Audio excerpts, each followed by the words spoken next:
आपण मुंबईत येऊयात कारण सकाळपासूनच मुंबई पूर्व उपनगरांमध्ये पावसाला सुरुवात झाली आहे। सकल भागांमध्ये पाणी साचायला सुरुवात झालेली आहे। अनेक भागांमध्ये जोरदार वादळी वारे वाहत आहेत, तर पूर्व उपनगरांमध्येही सखल भागांमध्ये पाणी साचायला सुरुवात झालेली आहे। तर नागरिकांचे यामुळे प्रचंड हाल होत आहेत।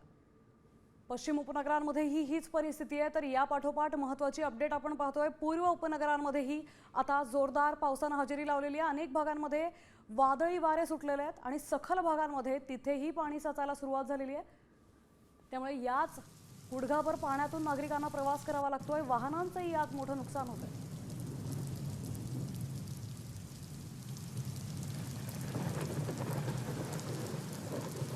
काल काहीशी उसंत मुंबईत पावसाने घेतली होती, मात्र आज काल रात्रीपासूनच मध्यरात्रीपासूनच पावसाला जोरदार सुरुवात झालेली आहे।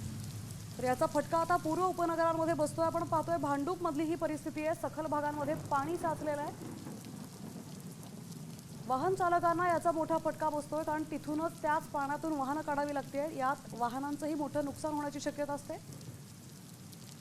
तर रस्त्याच्या कडेने जी नागरिक चालत असतात त्यांनाही याचा फटका बसतोय। याच पाण्यातून त्यांना प्रवास करावा लागतोय। काल रात्रभर सातत्याने पाऊस कोसळतोय आणि त्यामुळे आज जी लोक नोकरीवर जातात त्यांची चांगली दैना झाली आहे। भांडूपच्या याच LBS मार्गावरून आमच्या प्रतिनिधी मयूर राणे यांनी तिथला आढावा घेतलाय, आपण तो पाहूया। मुंबई पूर्व उपनगरामध्ये सकाळपासून पावसाची संततधार ही सुरू आहे। मी सध्या मुंबईच्या भांडूप विभागात आहे।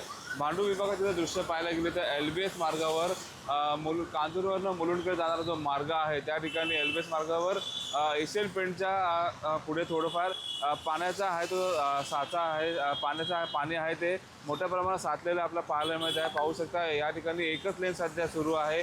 सकाळपासून मुंबईमध्ये मुसळधार पाऊस आहे तो आलेला आहे। मुलुंड असेल किंवा भांडूप असेल किंवा कांजूर असेल या विभागात जे सकल भाग आहे त्या ठिकाणी आता पाणी आहे ते साचायला सुरुवात झालेलं आहे। पाण्याचा निचरा कुठेतरी होत नाही आहे। या ठिकाणी पाहायला गेलं तर मोटर आहे ती देखील लावण्यात आलेली आहे। मुंबईच्या असाच काही जो सकल भाग असेल त्या ठिकाणी आता पाणी साचायला आता सुरुवात झालेली आपल्याला पाहायला मिळत आहे। मोर्राने साम TV मुंबई।